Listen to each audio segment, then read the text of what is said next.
Hello. Okay, so hi everyone. It's me again, Kathleen from the Zen Art team.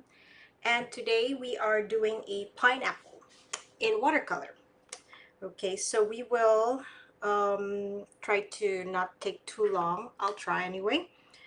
So we're not going to go over the details um, in too much detail. Okay, but of course we at the end we want it to look like a pineapple, so we'll do enough details. I chose this particular photo because it's very well proportioned, the top and the bottom. So sometimes the top goes even taller and there's more greenery, but this one is just enough. Okay, so this is the reference photo that I'll be using, and I shared it here in the event, as well as a line drawing of it, so that if you guys don't want to take the time to sketch it out, you can just trace it, or you can print it out, and you can use it as a guide. You can do the grid as well if you want to sketch it yourself. But the reference photo, you'll find it there. If you want to paint along, you can paint along now. So I've already pre-sketched mine right here. Okay, so let's go and paint. All right, so there you go. Here is my pre-sketched pineapple, and I'll be using um, the Allegro palette and the Serena palette from Zen Art Supplies. As usual, Zen Art Supplies products. Okay, so Allegro for the nice yellows that we need for the body. So pineapples, depending on your reference photo, some pineapples have more a mix of yellow and green here. Some, like this one, it's a yellow and brown and deep yellow. So again, it depends on the pineapple that you get. It changes color. Okay, so in this one, I chose one with a more overall yellow bottom here. Okay, so these are the colors from the Allegro. So the Allegro, I chose this because it has a lot of the warm colors. So as you can see, lots of yellow selections. So perfect for this section right here. Okay, so I usually have also a big jar of water so that doesn't get dirty easily, especially if you're not keen on going back and forth to your sink. Or you can have 2 jars or more ready, so you don't need to go away while you're mid painting. You know, it breaks your momentum. Okay, so if you also you should also have a mixing plate so that you can prepare your colors beforehand. Okay, so let's go and start. I'll use my big mixing plate right here because I already have some yellow, so I'm going to use that as well. Okay, so we'll start with the first layers, both for the top and bottom. So for the top, I'll be going for a pale green, and here a pale yellow. Okay, so we'll start with, you can start with either because they're very pale, so they're both very light. But you must always start with your lighter colors. Okay, so I'll use a number 7, number 5 to number 7. Again, it depends on how big your work will be. Okay, so I'll start with green and then go to, I'll start with yellow. Let's start with yellow. Okay, so for that, I'm just going to re-wet this yellow right here that I have. Okay, so this is a mix of lemon yellow and yellow deep right here. So it's not just a cool yellow, it's a mid yellow. So this would be either Hansa yellow or cadmium yellow. Okay, so I'll start first. We'll just cover everything. So just trying to not go over the leaves, but if you do, that's okay because this is very pale. It won't really make a huge difference. And anyway, yellow is next to green, so even if you're green has a tinge of yellow, it's not, it won't look off. As you can see, very roughly drawn. So you don't need to go to extreme detail unless you really want to. You can, of course. Again, it depends on your own personal style. So normally I would be a kind of on the realistic, very detailed side, but lately I'm trying to relax a bit and not to get too focused and copy all the little details. Okay, so just a wash of pale yellow. Okay, so we'll do this in layers. And when I'm painting realistically, I like to work wet and dry. So I don't pre-wet any part of my paper. I do wet and dry and layer by layer. Okay, so for the top, I'm going to mix these two greens right here. Okay, so this is olive green and aureolin green. Okay, olive green is a bit too dead for me, so I'm going to mix a bit of aureolin with it. But if I use just aureolin, it's too bright. So I'll mix the two to get a mid green that I like and use it to cover all the green here for the first layer. So I love pineapples. If they ripen really wonderfully, they're just very naturally perfectly sweet, and it has a bit of a sweet sharpness to its sweetness, so it also kills the too much sweetness. It's perfect to eat as is.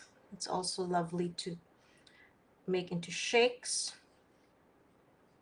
and dessert. And the the argument always, who likes pineapple on their pizzas? So I know some of you don't, some are, it's okay, not, no particular feelings.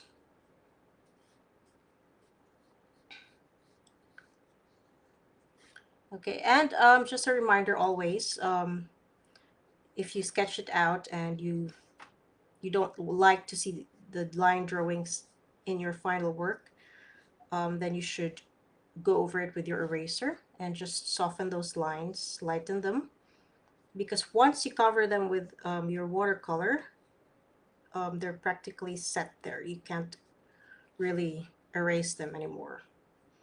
Okay, so always keep that in mind. Sketch, and then if you feel like they're too dark, then you should erase before you paint over. Okay, so I'm ran out of the green, so just mixing again.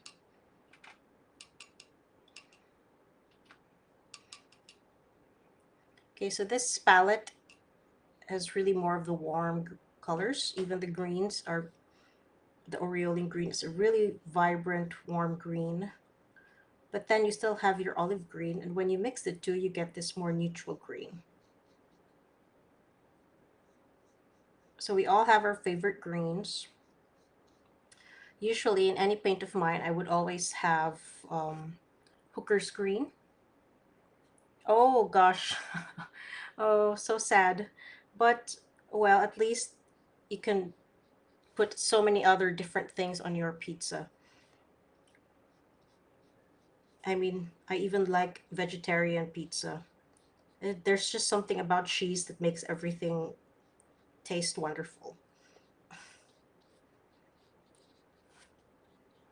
But yeah, pineapples are really beautiful. And I'm also amazed at the vendors that sell this, because it's quite complicated to like skin and open a pineapple, but they're such experts. And also I like the fragrance of pineapples. The fragrance is really um, refreshing, even just smelling it. Okay, so that's the the first layer. So first layers, as you can see, very pale. They're there for your highlights. Okay, so um, for example, here you will see highlights. I don't always leave that as white. Sometimes I use the palest color of the section and use that as the highlight. Oh, goody. At least you can have you can have pizza, just not with anything sweet. Okay. So just make sure it dries. So usually when I'm just painting wet and dry, and um, I'm not going to really do much scrubbing, more of layering, I can use 200 GSM paper. So it buckles a bit, but then I'm not going to spread it all over and it won't create pools like that. So it's fine. But otherwise, I would normally use thicker paper. So this one is 200 GSM and it's more on the smoother side. Okay, so usually you would use smoother paper like hot pressed if you're working in very extreme fine detail. Or if you like to use, let's say, gouache, and you want to be able to just go over things smoothly, then it's hot pressed or a smooth surface is great for gouache as well. Okay, so let me just use my blow dryer so I can dry this. Otherwise, it will take an hour to dry.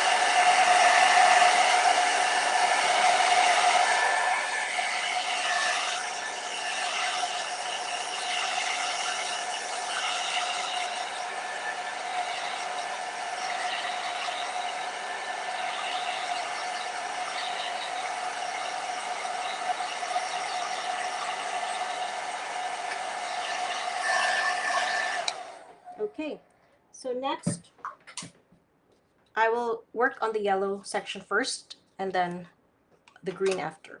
Okay, so now it's time to add a deeper yellow. So let's go and get some of the deeper yellow here. I'm gonna go with yellow deep and gamboge. I'm going to mix them both. Okay, so yellow deep.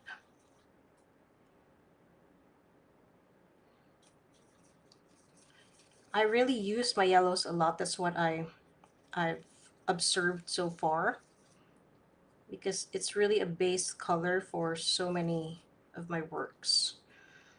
Especially with skin tones, I'll definitely be using yellow.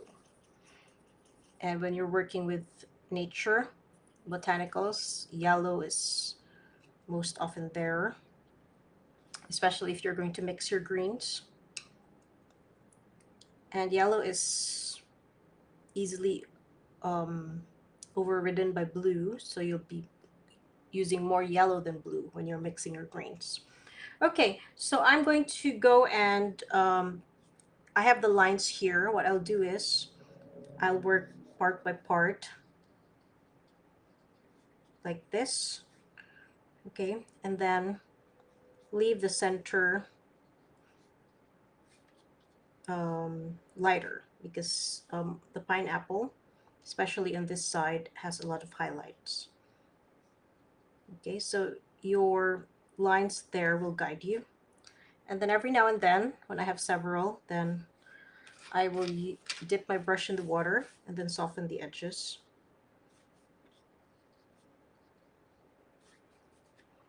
Okay, so you can work section by section.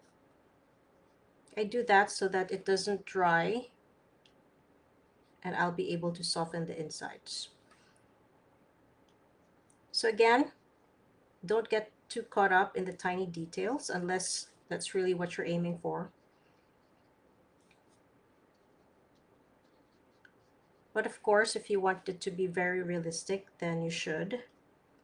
But otherwise, just get the general feel or look that a pineapple should have, which is like it has so many eyes. Look, they look like eyes.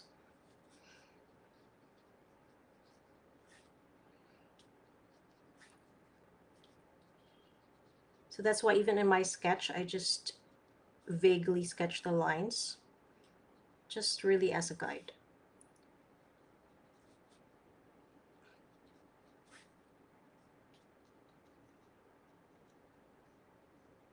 Okay, so take your time And again, don't forget to soften the edges inside.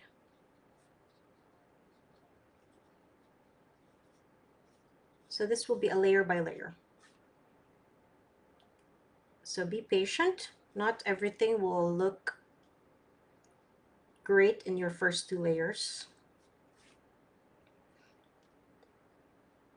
So how to get past the ugly stage is to just really push through.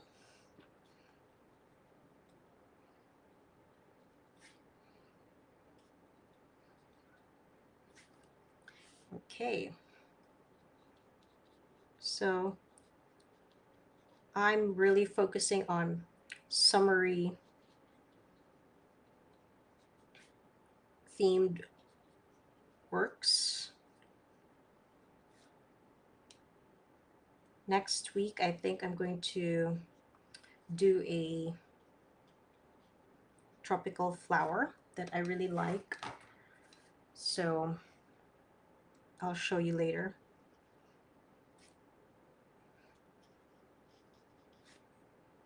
Okay, so take your time.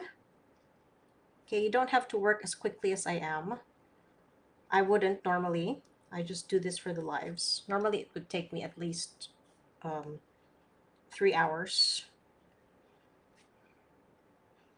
But I feel like these lives are also good training for if you want to finish something quick, and then what adjustments you need to do with your techniques so that you will. So as you can see here, I'm not really spreading it too much because the highlights are more pronounced here because there's more light here compared to here.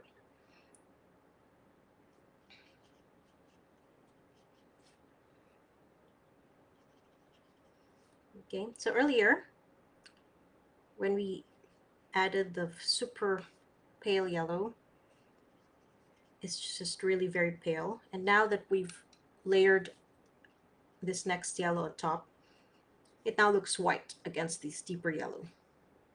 So contrast really does wonders.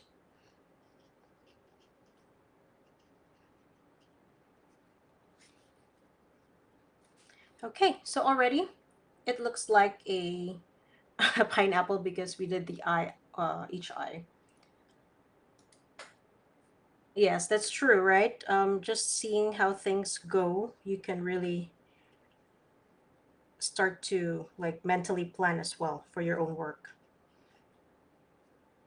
So that's really, it's really important to observe, right? I also like that when I watched some glass blowers before, it really inspired me to try glass blowing. Only it seemed too heavy for me. So maybe in the future, smaller things. Okay, so I'm quite happy with that second layer. Okay, so we'll really layer so that we get this nice, more three-dimensional effect. Okay, so the more that you layer and the more that you work from light to dark, you will be able to achieve this effect. Okay, so I'm going to, again, dry this quickly.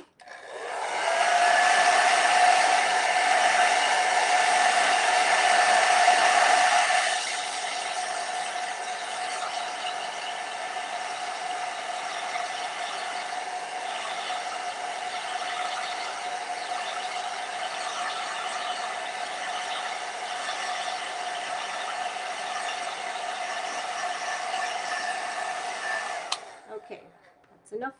So that's also the advantage when it's wet and dry.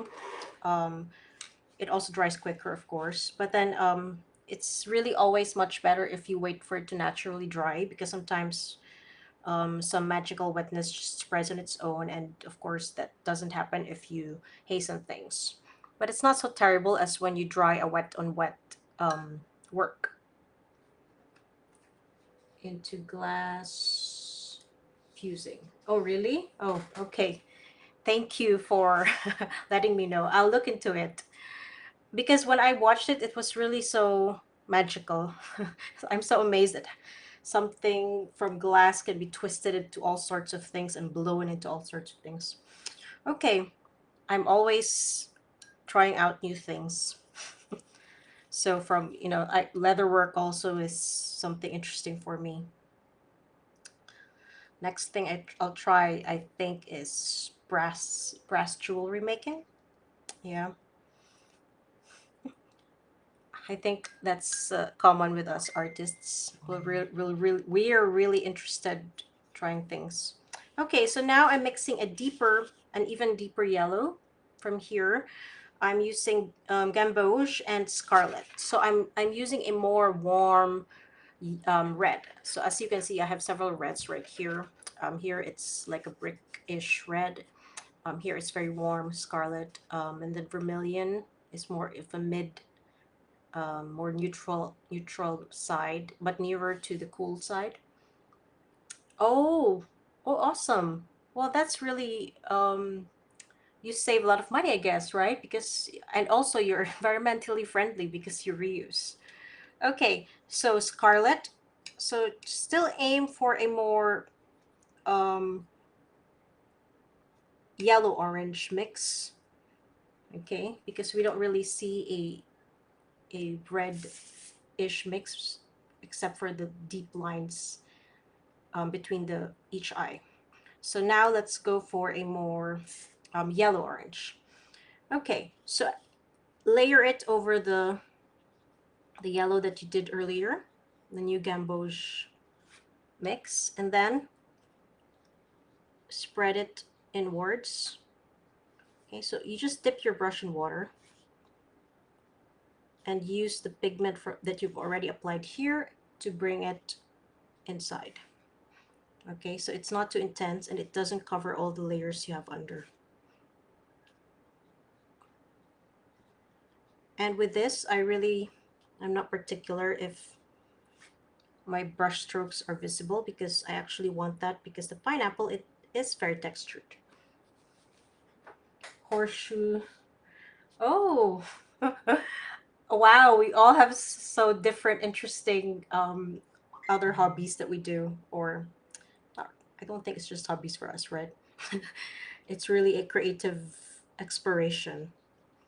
But yeah, isn't it amazing the things that we want to try out?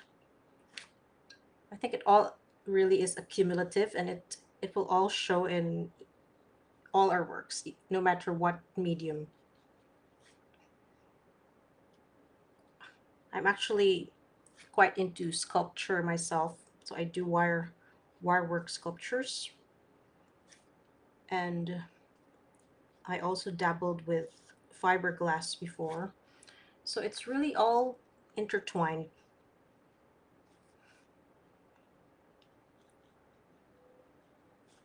The only thing that stops me is budget all the time. I have to plan it out.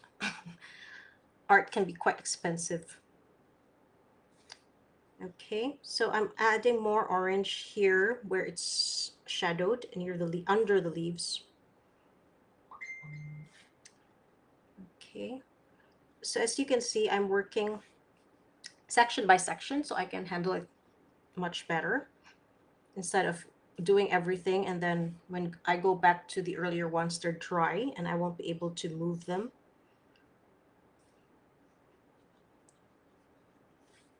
As always, my reminder is to take your time because you don't have to finish quickly. It's only me that has to finish things within a time. So enjoy your process. Okay. So just remember your mixtures. You can also have a color journal specifically for recording the mixtures that you used for your paintings. I myself sometimes forget the colors that I use.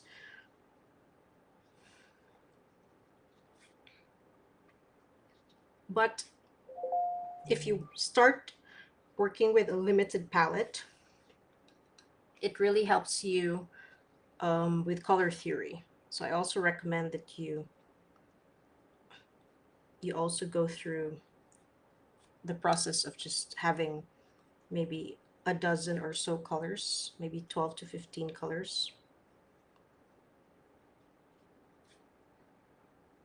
And then once you get the hang of color mixing, Then you can buy all those convenience colors, like the different greens.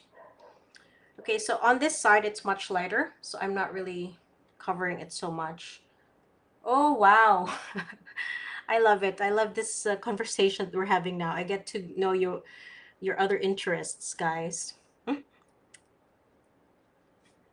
That's such a wonderful varied. We have such a wonderful varied interest. In the future, I would also like to try embroidery. I feel like I'm gonna prick my fingers a lot, but it's also quite beautiful. I'm so amazed at what the other artists create from embroidery. Amazing. Sculpting. Yes, I'm actually quite tactile, so yeah, I'm very much into sculpture. But isn't it wonderful? It's like you don't have to create anything representational really with sculpture.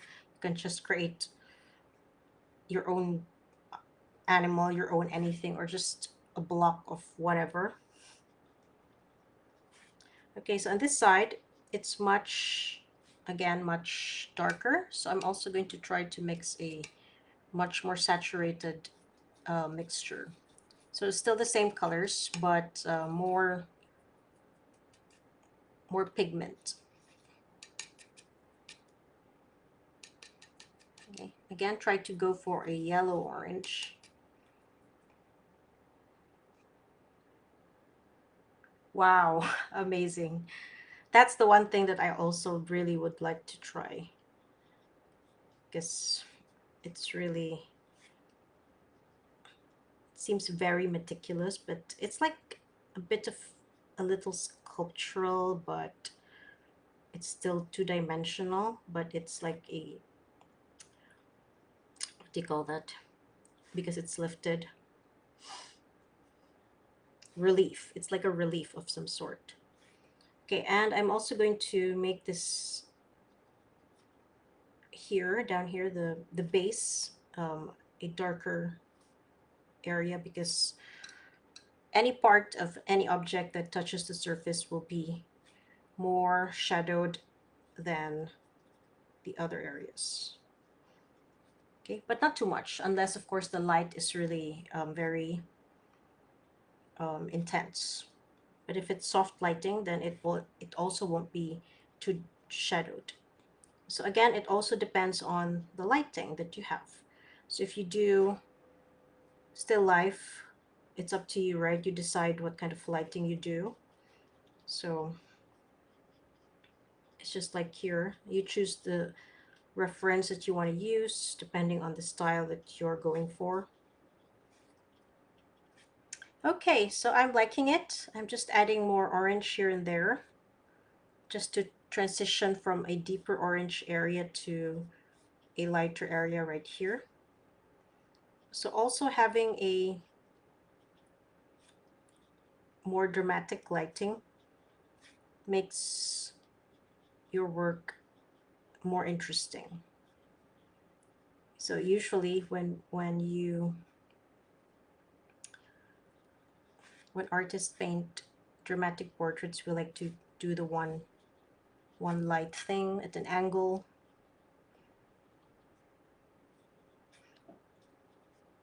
Okay, but try not to lose the highlights, because you want that, because it also shows you which parts are the eyes, and it also differentiates each eye from the others. Oh, interesting, right? Tatting. The things we really learn. It was my grandmother who taught me how to sew. So I can do the basic stuff, but I'm very interested with the, like the higher scale embroidery. Okay, so this is our third layer. And as you can see, from the first layer of a very pale yellow to the next layer to this layer, you can already see, you can see that the pineapple is getting this three-dimensional look already. Okay, so really the key is always layering.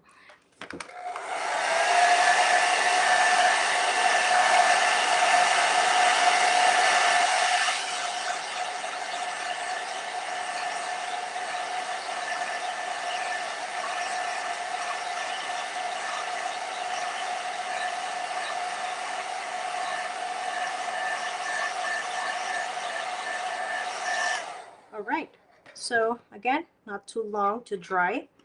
Okay, so I will now mix an even deeper mix. Now we will have more scarlet in it. Okay. So when you also have your reference photo, you don't have to follow the colors exactly.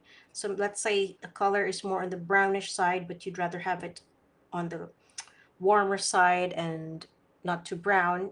That's your call, all right? It's your call as an artist, and that's totally fine.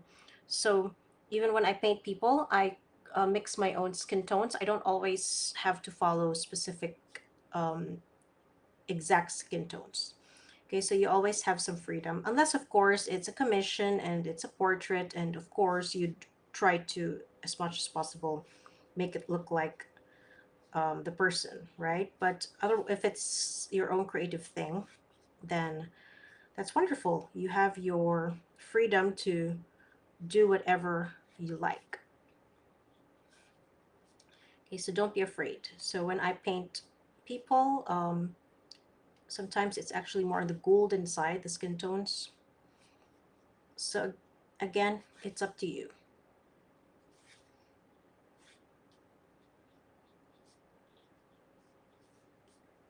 So maybe after summer we'll tackle that. How to mix skin tones in watercolor. That would be, I think, interesting because, well, there's really a variety of skin tones out there. And even that, there are also undertones, different undertones. So it's really endless. And again, they also change depending on the lighting.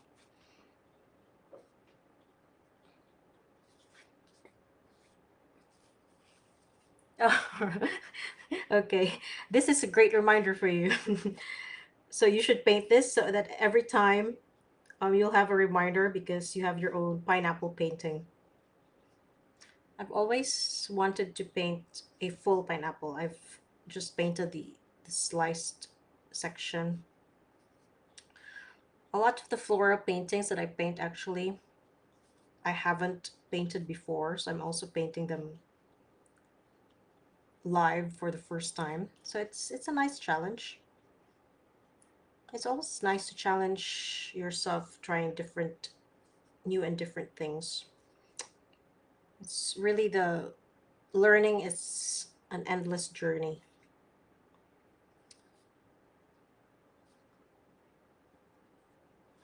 So when I tell my students learning is forever, which is fun, right? It's like you'll never run out of things to learn.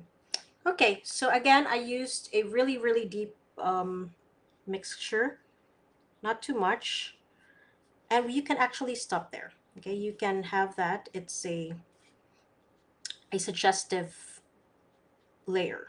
Okay, so you don't have to, again, be extremely detailed. Okay, you don't have to go that down that path. And if you feel like your lines are too hard, just go over them with a wet brush and just spread it out a bit. Okay, that's the nice thing about watercolor is it's reactivatable. So you can still kind of work on things after you've applied them.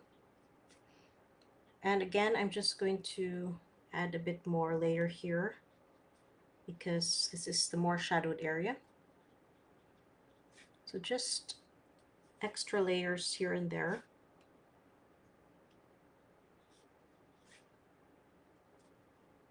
So just don't go overboard so you're not making a huge mess of things. And again, just keep layering down here below the leaves because you're already setting your shadow.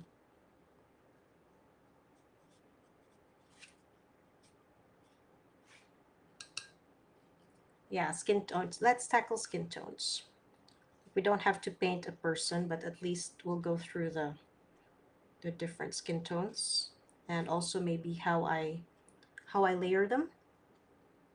Okay, like how would you start and then how would you go about the midtones, the cooler midtones. Okay, so I'm quite happy with this. I'm just going to add some of the details. Okay, so I leave this to dry because the center ones are green, so we can um, do it later after we finish the green up here. Okay, so the bottom part is almost done, and now let's go for the top part. Okay, so this is such a nice more of the pale side of green, so we'll do this also in layers. Okay, so let's start with adding our mixture of, wait, let's change palettes. Let's go and get our Sereno palette because this one has more greens. Okay, so let's use some of, let's see, some of the cobalt green. Okay, and mix it with our olive green from Allegro. Okay, so your cobalt green is more of a grass green color. Okay, so it's too green, so we'll counter it with the olive right here. Okay, more olive because olive is too dead earlier for the green of this. Sometimes it's the perfect green, but sometimes it's too muted and we need to wake it up. So cobalt green and olive green, perfect. Okay, so for this one, we'll start from the bottom.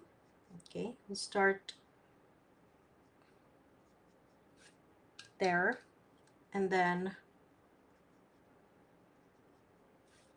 just dip your brush in the water and bring it, spread the color to where you need it.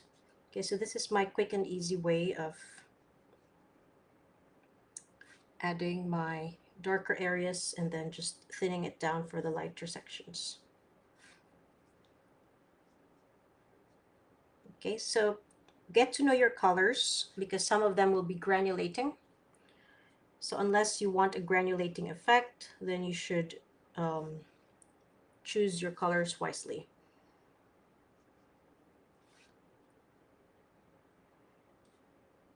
Okay, so here I'm working leaf by leaf, again depending on what I see.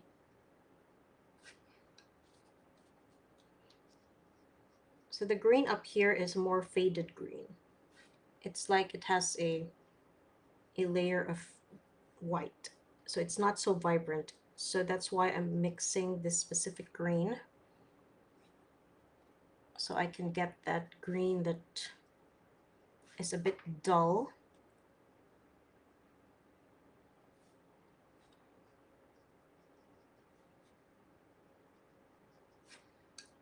Okay, so work leaf by leaf because the leaves are spreading in different directions, so they will have different lighting and different shadowing.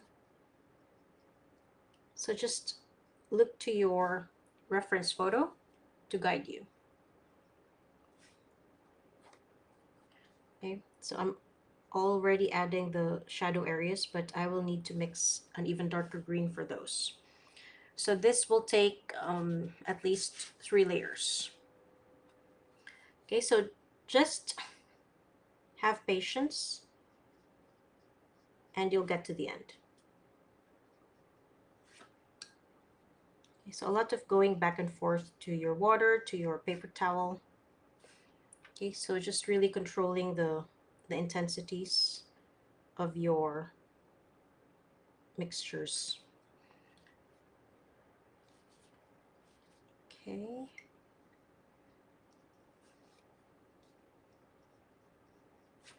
And some areas are just really very faded. But don't worry, when you add shadows here and there later, everything will come to life. Okay. So again, just get past the so-called ugly stage and you'll get there. And even when you sketch it, and even if you forget a leaf here and there, it's not going to be obvious.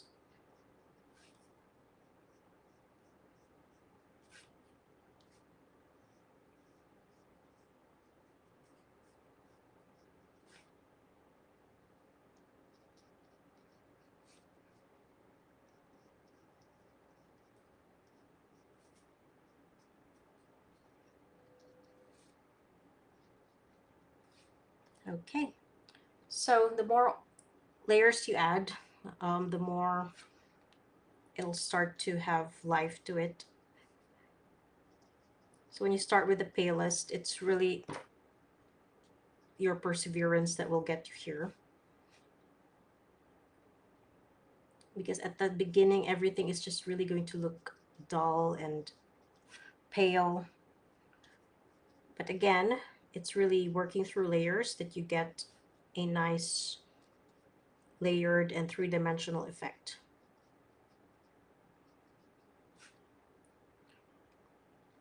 So what fruits do you guys like to paint? Like you find yourself painting over and over?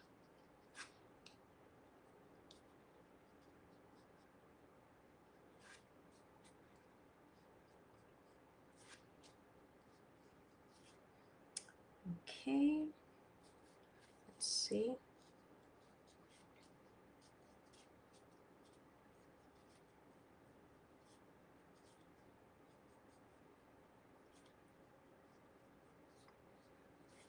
So I myself don't mind the line drawings, especially if it's not hyper realistically done.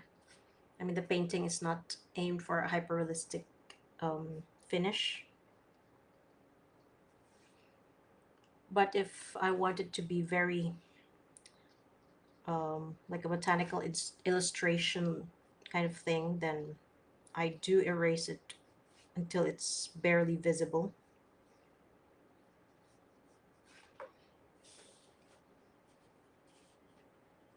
Oh yeah, that's another one, grapes, where you need to paint each grape one by one.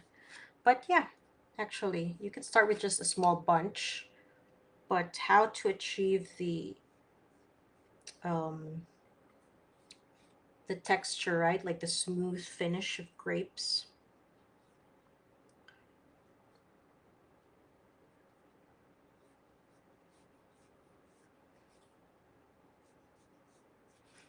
Okay, so I'm really going through each one. As you can see, I'm working leaf by leaf and actually missed one down here. And then later, they will have um, more separation once I add the shadows. So again, it's really working with layers. There is no getting past it.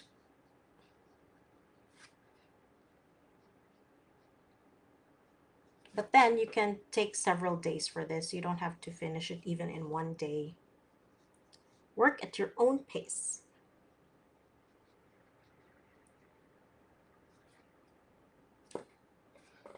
I think actually people nowadays are so concerned about finishing things quickly. But we should take our time with things we love so that we actually enjoy it and doesn't become like a pressure. Okay, so very textured. I like it because it's actually very textured. So again, choose your paints. So the olive green has more of a textured finish. It's kind of granulating, and I don't mind because I actually want the texture for this work. But maybe you're working on other things and you want it to be smooth. So I really suggest that you create swatch cards for your colors so you can get to know them and you won't have any regrets, especially if it's something complicated and you took your time sketching. Okay, we're getting to the last upper part and we'll add our shadows and then we'll be done. Oh, the I almost forgot about the greenery here.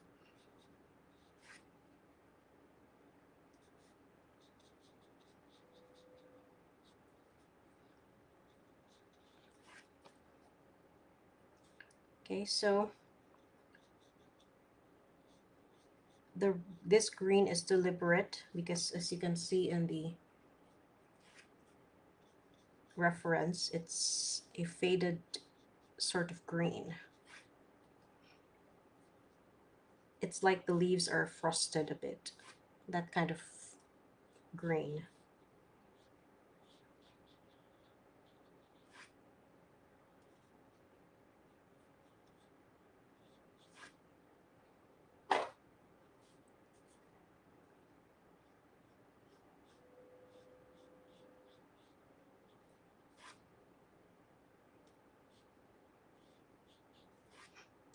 Okay, so I'm really working leaf by leaf, so even my strokes follow the shape of the leaf.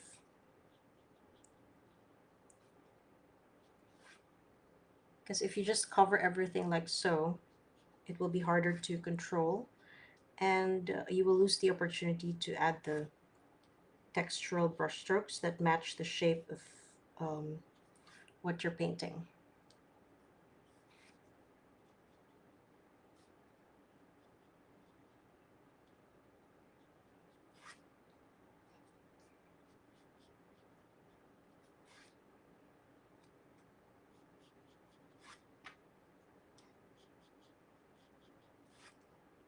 All right, we're almost there. Okay, so now it's time to mix the really deeper green just for the sections where they overlap each other, and there will be more shadow. Okay, so we'll go for our cobalt green. Okay, so we'll still use the same colors, but we'll add blue.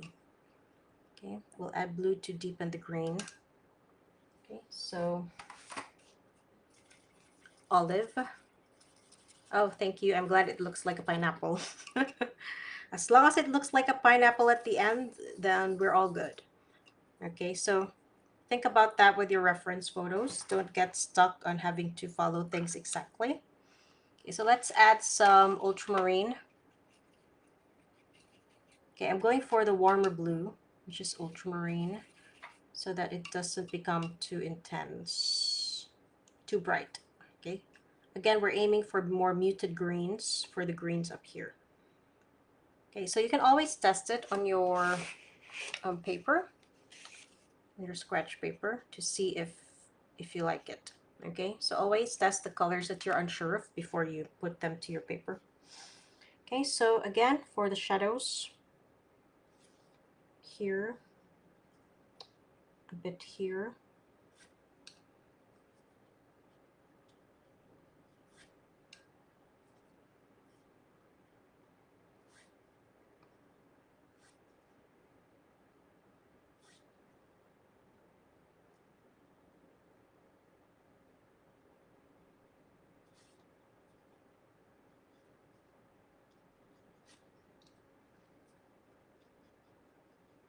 So again, as you add more layers, everything will look more solid. Earlier, it's just like a lot of flat greenery. But once you start adding your intense shadows, they'll come together.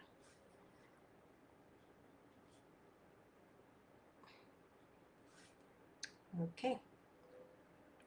Here too, we have,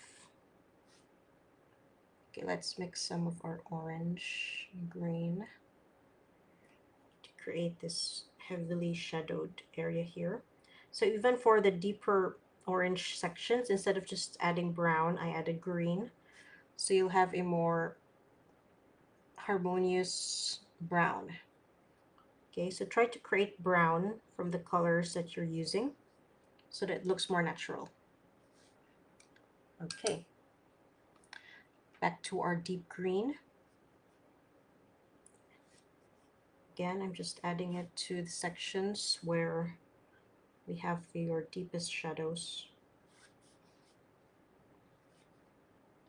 So this section will be a deeper green because the light is here, the light source is here.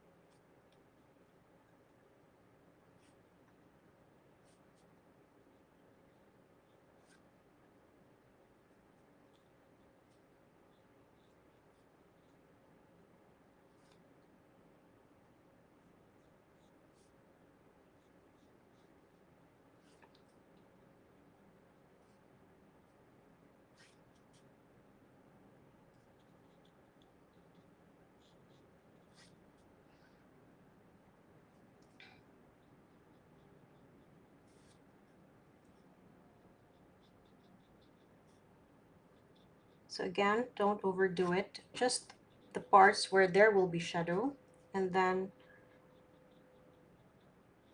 just thin it out and blend it with the other green. Okay, so apply it where you need it and then thin it down.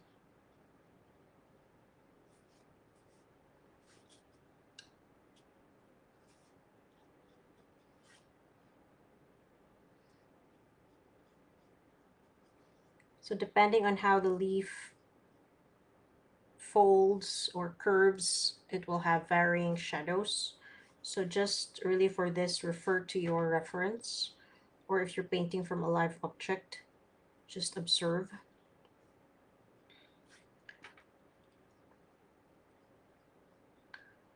So we're actually luckier nowadays because even when we're doing um, still life, we can take photos. Unlike before, where their flowers start to wilt and they have a limited time on how they draw their works.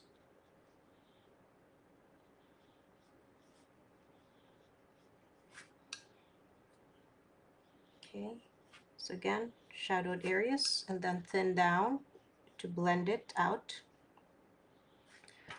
Okay, as long as you blend it out, it's all going to be okay. Unless you see a harsh line, then try to always blend things out. Soften things. Yes, always watch out so that no regrets. And always, and also if you do know your colors already, like how they behave, that's already one good thing. And if you create your mixing chart, then you also know what your colors will look like when you mix them with each other, which is always a good thing because before you end up buying a ton of colors, you might be able to, mix a lot of those colors yourself. And just buy the colors that you know you'll be using a lot and you just really want them to be already pre-mixed, convenient colors.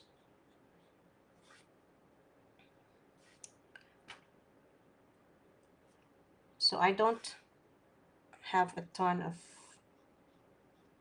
extra colors. And we all have our favorites, like depending on what we like to paint.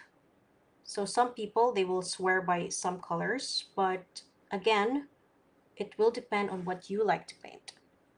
So don't get all the colors yet. Explore first your mixing and your subjects, because while the good stuff can really cost. Okay, as you can see, it's becoming more solid now. It's not so flat. Earlier, the section was like one big flat greenery, but now with the shadowing, it's all looking more solid. Okay, so really, you need to go through the layering.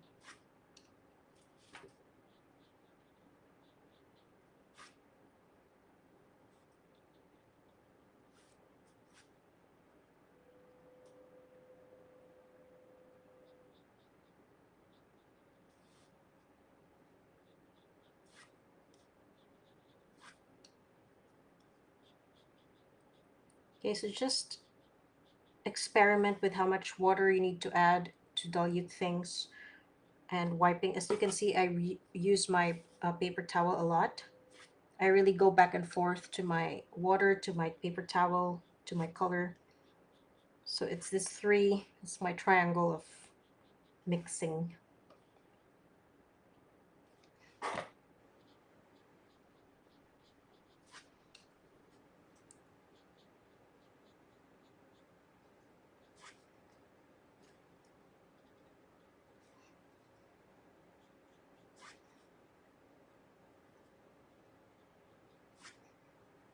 Okay, so there's a bit of pinkish thing here. So I have an extra pink here, so I just got it. It's like a reddish pink. So magenta or yeah, something like magenta is good for that. So I'm going to add that where I see it. So here, there's a bit of pinkish color.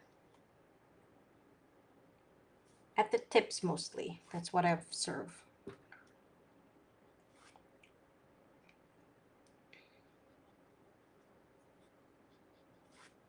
Okay, and it really adds to the more finished look. So when you layer the magenta over the green, it doesn't look weird. Okay, so don't worry, it won't overwhelm your green if you're layering it over the top of the green. Okay, so again, just refer to the reference photo so you'll see which areas I mean.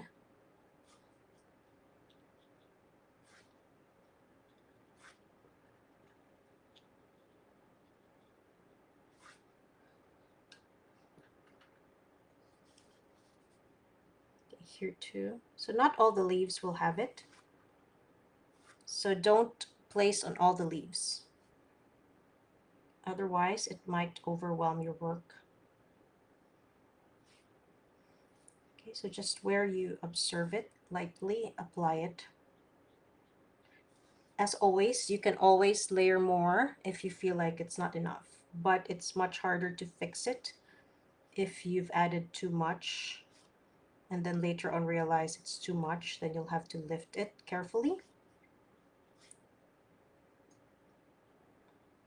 So when you've done a lot of layers, you have to be very careful if you're lifting, because you might lift all the other layers underneath.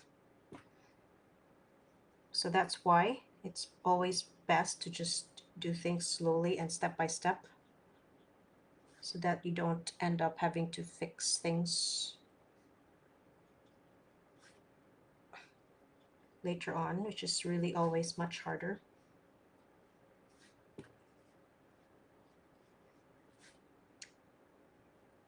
All right, so yeah, okay, I'm just going to make sure that the shadows are enough, like here.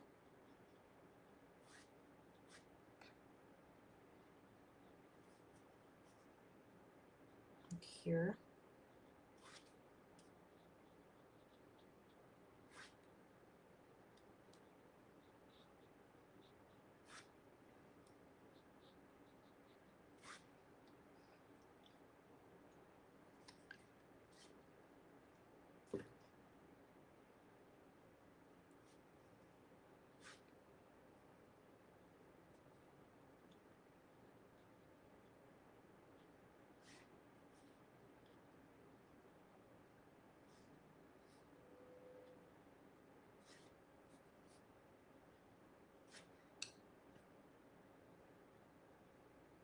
Okay, so I'm mixing again the yellow and the green, the orange and the green to create some sort of brown for these areas that are more in shadow. And then slowly soften as it goes upwards. Okay, so always try to soften and blend out so it doesn't look sudden. Of course, unless your light is really like that. Okay, so now it doesn't look separate, they blend together. I'm happy. Let's just add one more layer here so it's not too flat. Okay, and now we'll just add some green here. So I'm going to mix these two again to create the brown. So this green and this orange.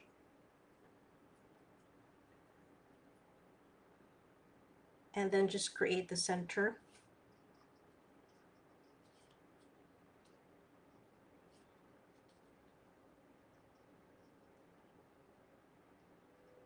So it's like an asterisk. So I'm like doing asterisk strokes. So really more suggestive. Okay, I'm not doing hyper realistically. So just suggestive that there's this center that pineapples have.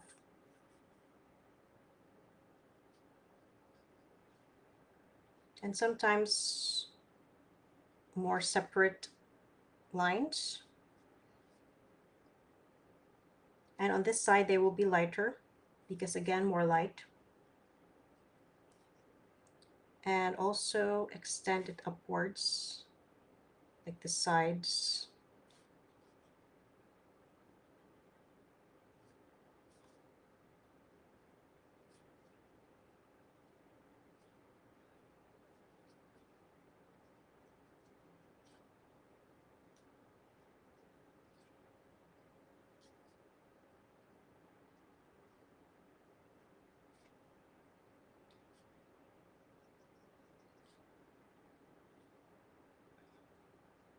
So again, just suggestive this time around, nothing too detailed. Though there's pretty much a lot of detail, but not too extreme that sometimes it just drives you crazy and it seems endless. Okay, so you don't have to go down that path, especially if that's not your style, because you really won't enjoy it. Okay, so there are many styles and many ways of doing things. So just try to discover which one is yours. But really, basically, I'm just showing you how I layer, and how you do your own thing is really up to you. Okay, so I'm just extending outwards here and there. Some thick, some small, thin lines, fine lines. Okay, and don't forget to add a darker section down here. Not too brown.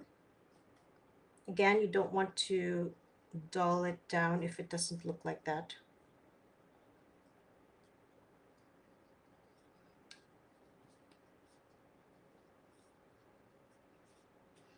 Okay, all right, I like it. That's my pineapple. For the last layer, I'm just going to add the very dark shadow here, which is very minimal actually, but just to finish the thing.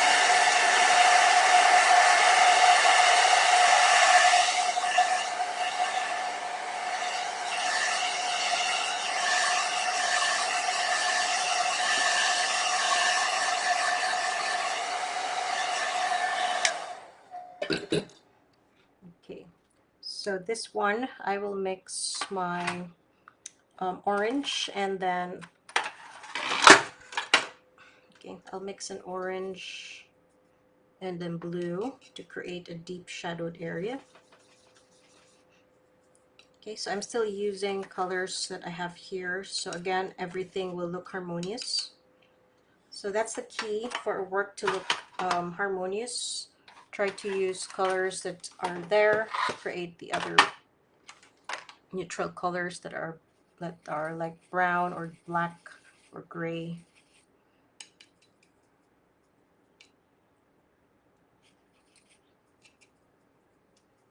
Okay, so I used ultramarine blue with the orange. So when you mix your two contrasting colors or colors opposite each other on the color wheel, you will get a brown. Again, they will all create different browns depending on which red, which green you use together, or which orange and which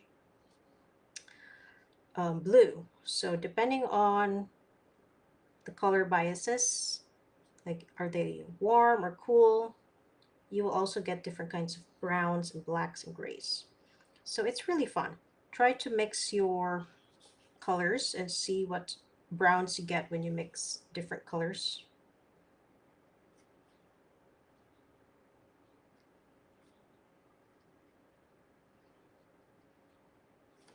Okay, so that's the bottom. And then later on you can add, just to finish everything, you can add the shadow here.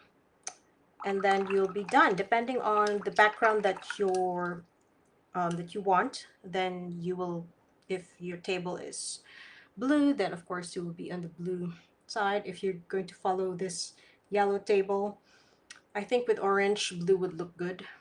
It's the opposite, so it will just even make the pineapple pop out. Okay, so color theory is also good to play around with because it will really elevate your work. Okay, so you can use, again, a blue, or yeah, blue would be great because orange. Or you can just go for a more neutral um, color, or just really a subdued um, background. You don't need to do much because the pineapple itself is really already awesome. Okay, so this is my pineapple. Um, there you go. Again, you can always add more if you want it to be more detailed, but already, as long as it looks like pineapple, then you're all good. So this is my pineapple. Okay, and then I painted it big because I don't know yet what I'm gonna do or how big I want it to be, but at least I can always crop it smaller. Okay, and it's based on this reference photo. Again, it is shared in the reference, the event itself. Okay, and again, here it is. I hope you give it a try, and I hope you share your finished work. As usual, I always like to see your own versions of things because we always do something different with our very own works. So please do give it a try, and thank you for joining me and for staying. And I hope I was able to teach you something. So thanks, guys, as always, and see you on the next one. Bye.